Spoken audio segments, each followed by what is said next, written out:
ଶିଖର ଦାଦାଙ୍କୁ ପଲ୍ଲବୀ କହିବେ, ଦାଦା ଆପଣ ମୋ ବାପା ମାଆଙ୍କ ବିଷୟରେ ଯାହା ସବୁ ବି ଜାଣିଛନ୍ତି ପ୍ଲିଜ୍ ମୋତେ କୁହନ୍ତୁ। ତାଙ୍କ ବିଷୟରେ ଶୁଣିବା ପାଇଁ ମୁଁ ଅଧୈର୍ଯ୍ୟ ହୋଇ ପଡ଼ିଲିଣି। ତାପରେ ଦାଦା କହିବେ, ମାରେ ପ୍ରଭାତ ବାବୁ ଆଉ ସନ୍ଧ୍ୟା ଦେବୀଙ୍କ ବାହାଘର 5-6 ବର୍ଷ ପୁରୀ ଯାଇଥିଲେ ବି ତାଙ୍କ କୋଳକୁ ଛୁଆଟିଏ ଆସିଲାନି। କାଳେ ଗାଁକୁ ଛାଡ଼ିଲେ ତାଙ୍କ ମନକୁ ଶାନ୍ତି ମିଳିବ, ସେଥିପାଇଁ ସେମାନେ ଗାଁ ଛାଡ଼ି ସହରକୁ ଚାଲି ଆସିଲେ। ଏପଟେ ପ୍ରଜିତ ବାବୁ ପୋଲିସ ଡିପାର୍ଟମେଣ୍ଟରେ କନଷ୍ଟେବଲ ଥିଲେ। ବହୁତ ସାହସୀ ବି ଥିଲେ। ଡିପାର୍ଟମେଣ୍ଟରେ ବହୁତ ନାଁ ଥିଲା। ସନ୍ଧ୍ୟା ଦେବୀ ଜଣେ ବହୁତ ଭଲ ସ୍ତ୍ରୀ ଲୋକ ଥିଲେ। ଅନେକ ସମୟରେ ତାଙ୍କର ସ୍ୱାସ୍ଥ୍ୟ ସମସ୍ୟା ଲାଗି ରହୁଥିଲା। କହିଲା ଭଳି ପ୍ରତି 4-6 ଦିନେ ସେ ଡାକ୍ତରଙ୍କୁ ଦେଖା କରୁଥିଲେ। ବହୁତ ଦୁର୍ବଳ ଥିଲେ ସେ। ପ୍ରଜିତ ବାବୁ ନିଜ ଡ୍ୟୁଟିରେ ବ୍ୟସ୍ତରେ ତାଙ୍କ ପାଇଁ ସମୟ ଦେଇ ନ ପାରୁଥିଲେ। ସେଥିପାଇଁ ଗର୍ଭବତୀ ଥିବା ସନ୍ଦିତା ଦେବୀଙ୍କର ଦେଖାଶୁଣା ପାଇଁ ପ୍ରଭାତ ବାବୁ ଆଉ ସନ୍ଧ୍ୟା ଦେବୀ ସହର ଛାଡ଼ି କିଛି ଦିନ ପାଇଁ ଗାଁରେ ରହିଲେ। ଯେତେବେଳେ ସନ୍ଦିତା ଦେବୀଙ୍କର ଡେଲିଭରି ପେନ୍ ହେଲା ସେତେବେଳେ ପ୍ରଜିତ ବାବୁ ଡ୍ୟୁଟିରେ ଥିଲେ। ଆଉ ସନ୍ଧ୍ୟା ଦେବୀ ଗାଁରୁ ଜଣେ ଦାଇ ମାଆକୁ ଡାକି ତାଙ୍କର ଡେଲିଭରି କରାଇଲେ। ଆଉ ସେଇଠି ତୋର ଜନ୍ମ ହେଲା।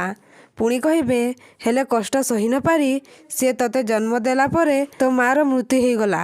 ଆଉ ଠିକ୍ ସେହି ସମୟରେ ନକ୍ସଲମାନଙ୍କର ମୁକାବିଲା କରୁଥିବା ସମୟରେ ପ୍ରଜିତ ବାବୁଙ୍କର ମୃତ୍ୟୁ ହେଇଗଲା। ସେ ଶହୀଦ ହେଇଗଲେ। ତାପରେ ଆଦର୍ଶ ଆଉ ପଲ୍ଲବୀ ଆଶ୍ଚର୍ଯ୍ୟ ହେଇଯାଉଛନ୍ତି। ତାପରେ ପୁଣି ଦାଦା କହିବେ, ଆଉ ତୁ ଜଣେ ସାହସୀ ଶହୀଦଙ୍କର ଝିଅ ମା। ତାପରେ ପଲ୍ଲବୀ କହିବେ, ଶୁଣିଲ ତ ଆଦର୍ଶ, ମୁଁ ଜଣେ ସାହସୀ ଶହୀଦଙ୍କର ଝିଅ।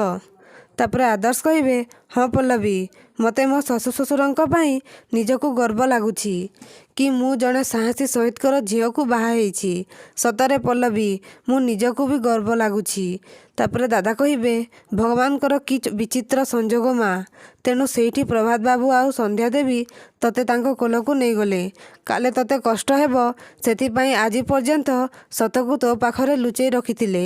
ତାପରେ ପଲ୍ଲବୀ ବହୁତ କାନ୍ଦିବେ। ତାପରେ ଦାଦା କହିବେ, କାନ୍ଦିରେ ମା, ଦେଖିଲୁ ତ ପ୍ରଭାତ ବାବୁ ଆଉ ସନ୍ଧ୍ୟା ଦେବୀ ତୁ ତାଙ୍କ ଝିଅ ନୁହେଁ ବୋଲି ଆଜି ପର୍ଯ୍ୟନ୍ତ ତୋତେ ଅନୁଭବ କରିବା ପାଇଁ ଦେଇନଥିଲେ। ପୁଣି କହିବେ, କିନ୍ତୁ ହଁ, ପ୍ରଜିତ ବାବୁଙ୍କର ଗୋଟେ ବଡ଼ ସ୍ୱପ୍ନ ଥିଲା। ତାପରେ ପଲ୍ଲବୀ ଆଉ ଆଦର୍ଶ ଆଶ୍ଚର୍ଯ୍ୟ ହେଇଯିବେ। ଆଉ ପଲ୍ଲବୀ କହିବେ, କ'ଣ ଆପଣ ମୋତେ ତାଙ୍କ ସ୍ୱପ୍ନ କ'ଣ ଥିଲା କୁହନ୍ତୁ ଦାଦା ପ୍ଲିଜ୍, ମୁଁ ତାଙ୍କ ସ୍ୱପ୍ନ ନିଶ୍ଚୟ ପୂରା କରିବି। ତାପରେ ଦାଦା କହିବେ, ନାଇଁରେ ମା, ଏବେ ଆଉ ସେ ସ୍ୱପ୍ନ ପୂରା ହେଇପାରିବନି। ତାପରେ ପଲ୍ଲବୀ କହିବେ, ଦାଦା ଆପଣ କୁହନ୍ତୁ ନା। ତାପରେ ଦାଦା କହିବେ, ପ୍ରଜିତ ବାବୁ ଚାହୁଁଥିଲେ ପୁଅ ହଉ କି ଝିଅ ହଉ ତାଙ୍କ ସନ୍ତାନ IPS ଅଫିସର ହେବ। ତାପରେ ଆଦର୍ଶ ଆଉ ପଲ୍ଲବୀ ଆଶ୍ଚର୍ଯ୍ୟ ହେଇଯାଉଛନ୍ତି।